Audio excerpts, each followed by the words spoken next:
Good morning, welcome to Morning Coffee with AP, and today your guys' question is, are there times of the day that you're more anabolic or more apt to build muscle? Stay tuned. So welcome back to Morning Coffee with AP, with the man mug. Like always, we're sipping on coffee. Today's a little bit different mix-up. I didn't get a brew coffee today. I got the old instant coffee Folgers in the cup. I know, but we got the stevia, so it sweetens a little bit. Actually, this is not too bad to me. I just drink coffee. If you want to know what I'm drinking, and it's just black coffee, a little bit of stevia. We're in prep. Don't want to really waste my calories on any sort of creamers and all that kind of stuff. Syrups and all those calorie-loaded little things because my food right now is getting very low, and so I want to dictate those calories to be put to good use, for one, for training, but also to keep me full during the day. So, today's question. Oh, and if you're new to the channel, welcome. I have a whole list here. I post usually on my my Instagram story of like questions, also in the comment box below with the morning coffee YouTube videos of, how can I help you? How can I help you with your fitness goal if you want to build muscle, burn fat? I've been coaching for, 3-4 years now, coached over hundreds and hundreds of clients. My name is Austin Paulson. I'm the owner of AP Performance. So I like to do this series every single morning. It gets me up, get some coffee in. It makes it productive because I get to help you guys out, and I love doing this stuff. So if you have any questions, make sure to comment below. Subscribe to the channel. I do this every single morning. Literally every single morning is the goal, and I'm going to hold myself to it. I need you guys to hold me to it. But let's get into it. So today's question, are there times of the day that you're more anabolic? And the word like anabolic means you're referring to probably building the most muscle mass, right? So I'm going to kind of split this up because there is so much information out there. But I'm going to split this up into categories of looking at when certain hormones are increased. I'm going to also look at your nutrition, and I'm also going to look at your recovery, okay? So most people think that there's these crazy things of like, I don't even know, anabolic. Most time your anabolic is the morning or the afternoon or the evening time, just because of so many variables. And so I like some of those things and I don't like some of those things. So this is going to be all my opinion, a little bit research backing, obviously, but let's look at the hormone stuff first. So we have hormones in our body, right? And so some anabolic hormones would be like insulin, which is more of like a transporter of things, right? We have testosterone, which is like, we just think of that male-like hormone to build muscle, and we want the anabolic part of it, not necessarily the androgenic part of it, for the muscle building effects. Then we have growth hormone, the recovery, rejuvenation of the building of the muscle mass part. So those are like the main three, right? There's a couple more, but let's just look at those three and how we can utilize those three hormones to be the most anabolic and build the most amount of muscle mass. Second thing is nutrition, when it comes to primarily a couple things. So carbohydrates and protein. And you're like, carbs, how is that going to make me build more muscle? Well, I'll get into it in a second here. I just want to list out the three, what we're going to dive into. So carbs and proteins, yes, fats too, they have a role indirectly in my opinion, and I'll kind of cover that. And then the last thing was the recovery. So it's going to be like you're sleeping, how quality it is, the time length, and all that kind of stuff, okay? So when are we most anabolic? So I would say that we want to really focus a lot on during or around your training, okay? It's called peri-workout, pre, intra, and post. So we can also look at a little bit in the morning because your cortisol levels should be higher, elevated, because and cortisol is more of like a catabolic hormone. We're going to be breaking down things. So you want to try and, cortisol is going to wake us up in the morning. It's going to be elevated in the morning. And then in the evening, it should be lower to have a good pattern for the day, for just our human physiology. And we want to be following the circadian rhythms of getting good sleep, our 7 to 9 hours at the right time of the day. When it's dark out, our body's releasing melatonin. But if you're the opposite, if you're really groggy and tired in the morning and all day and then it really amped up in the nighttime, strongly suggest you take a step back and try to start figuring out why and getting that fixed. Just because I see the recovery and just your life in general is probably not going to be the most, you're not going to be happy for one, but also you're just going to feel like crap all day long. So anyways, let's go back to peri-workout nutrition and training and really focus and double down, because I think that's going to be the most important day to build muscle. So where we're going to go is the hormones, okay? And so with the hormones, when we're training, and we need to be training is super intense, we need to put on the load on the bar if we're trying to gain muscle mass, which is called hypertrophy. We want to not just do 30 plus reps in a set and just like make us really fatigued through just doing more of a muscle endurance workout, right? We want to break down the muscle. And that's going to incorporate doing those heavy compound movements, squats, bench, deadlifts, but also anything like rows, pull-ups, any sort of chest press, any sort of legs, leg press and stuff like that. But elevating the testosterone, elevating the growth hormone is going to be, from that training stimulus, breaking down the muscle because it needs to repair. And then the insulin comes into play really heavily when you're ingesting the carbohydrates around your training, the pre, intra, and post. Primarily the pre and post, utilizing that insulin to be elevated for the anabolic purposes. So when you ingest carbohydrates, your pancreas in the body secretes insulin because it needs to transport those carbs after they're broken down all the way into glucose. It needs to transport them either into your muscle, your liver, potentially your fat cells, your adipose tissue. But yeah, so let's dive into kind of how I would go to how to look at it. So when we want to go, and most people are like, I need to just pound a protein shake post-workout, I'll be good. Well, here's what I found to be the best for stimulating the most amount of protein synthesis, or I guess not necessarily the most amount at one time, but the higher frequency of capitalizing on building the most muscle mass during the day.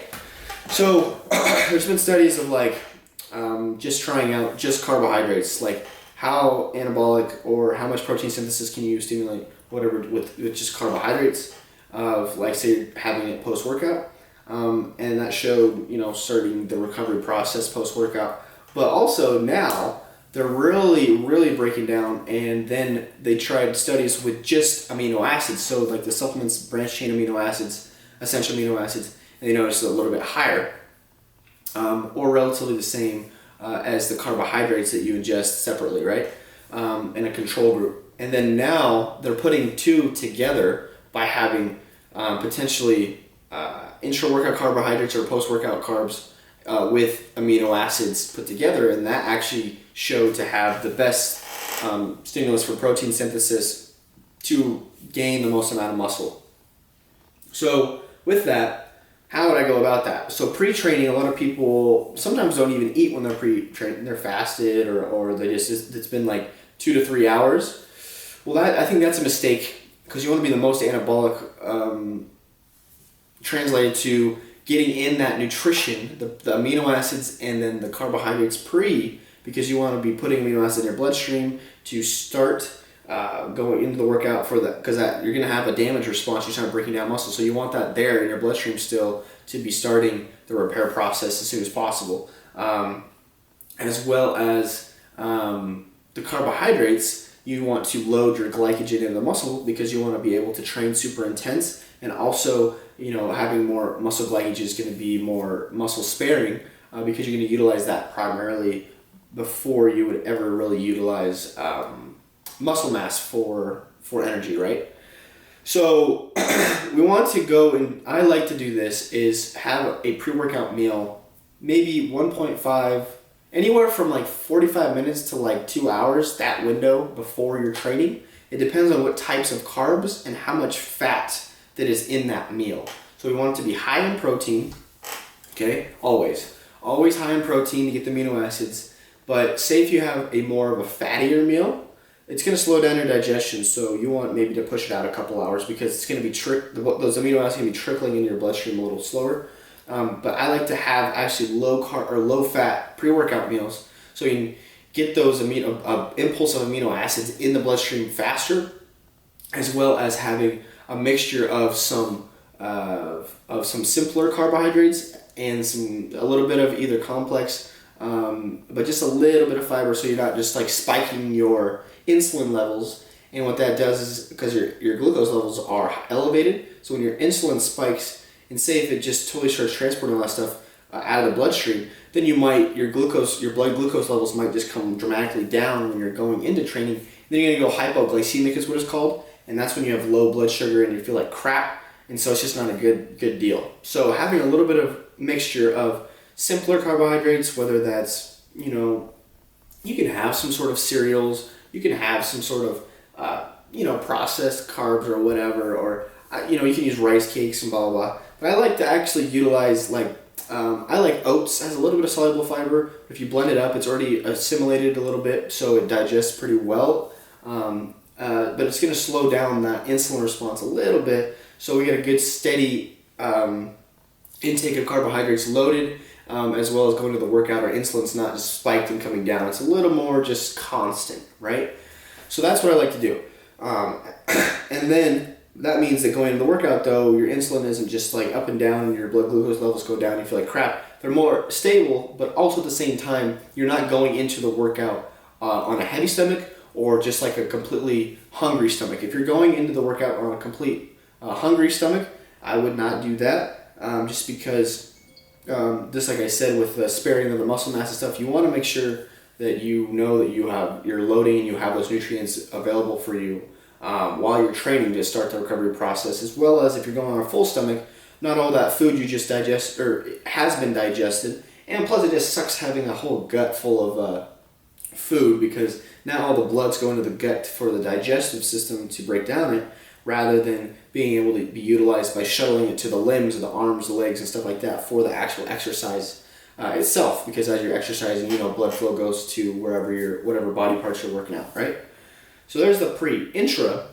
I like to utilize different carbohydrate sources. You can use anywhere from carb powders, like just straight dextrose. Now there's stuff like carbolin out there. There's highly branched chain cyclic dextrin, which is the number one thing right now. It's the best because it has what's called fast gastric emptying.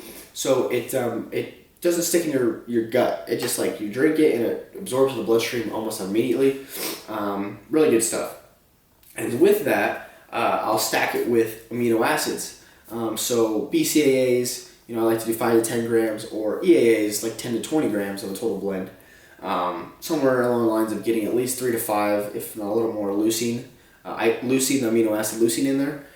And combining those during a workout and training super intense, as hard as you can. And like I said, after you get the form and everything, you should be training intense at a higher load. If we're doing hypertrophy, if we're in a rep range from 5 to 12, 6 to 12. There's people have different opinions on this. There's different research studies, but loading up the bar, right? And then post workout, you want to get a good quality meal in, the anabolic window or whatever. But you want to get the meal in with higher in protein. I like to do higher in carbohydrates again, and then a little bit medium to low fats again, so you can digest it and get the insulin to elevate and actually transport those amino acids and the carbohydrates into the body and the bloodstream, and then, like I said, reload the glycogen that you just used. And like I said, insulin, if you create a higher insulin environment, that is a pretty anabolic hormone, as well as if you train super intense, your testosterone's raised, your growth hormone's raised, and now you're really just being really anabolic, okay? So I know it's a lot, but that's how I go about that. And then with the rest and the recovery stuff, that's just you actually being mindful of going to bed. Going to bed at a certain time and waking up. And I like to make a consistent schedule as you can, so your body regulates in cycles. Everything in life is a cycle, right? So I like to, and our body's designed to actually, when it gets dark out, to be asleep, and then when it's light out, be awake. That's why it secretes certain hormones or certain things like melatonin when you go to sleep, or prior to going to sleep, actually, melatonin. But it's when it's dark out, it starts secreting that, and in the morning, when it's getting light out. Our cortisol is a little elevated to wake us up. It's that fight or fight hormone. And so if you can make your sleeping schedule the most consistent it can be and get actually good quality sleep, I feel like your recovery will be a lot better, and that's going to in turn be the main thing that's when we're building muscle, right? Is during the recovery process, is when we're sleeping. So you really want to focus on that. So those are like the times of the day that I feel like you're most anabolic, or why we're trying to focus more on when are we trying to strike the protein synthesis at the best rate, at the highest peak, all that kind of stuff to build the most amount of muscle mass. So really around that training, getting good sleep, and having a cyclic kind of schedule, all really important things for building muscle mass. So that was a lot. That was a good one. Good question. If you guys have any more questions, about this, just comment below. But if you like the video, if you like the content, please, if you give it a thumbs up and subscribe. Don't make sure to subscribe to the channel. We're trying to grow this thing and build our team. We have a lot of people invested, and I'm super excited to just keep this going because I absolutely love this stuff, and it's just so fascinating to me. And I have questions on here that I really don't even know, that it allows me to research even more in depth and correlate it to all the clients that I've had over the years, and try to come up with the best possible solution for you guys to help you with your goals. So yeah, if you have any questions, let me know. That was Morning Coffee with AP. I'm going to put up some links down in the description box if you want. I have some free, 7-day workouts to help you guys out. I have a free Facebook group and my Instagram and all that stuff that I provide even more valuable content. Like I do a lot of workouts and demonstrating how to do the workouts, what's best for which muscle group, how to grow muscle mass. All these different things on those Facebook groups and Instagram that goes even more in depth than I do on my morning coffee videos. So if you want to check those out, go ahead. But anyways, guys, thanks for watching. We'll talk tomorrow morning.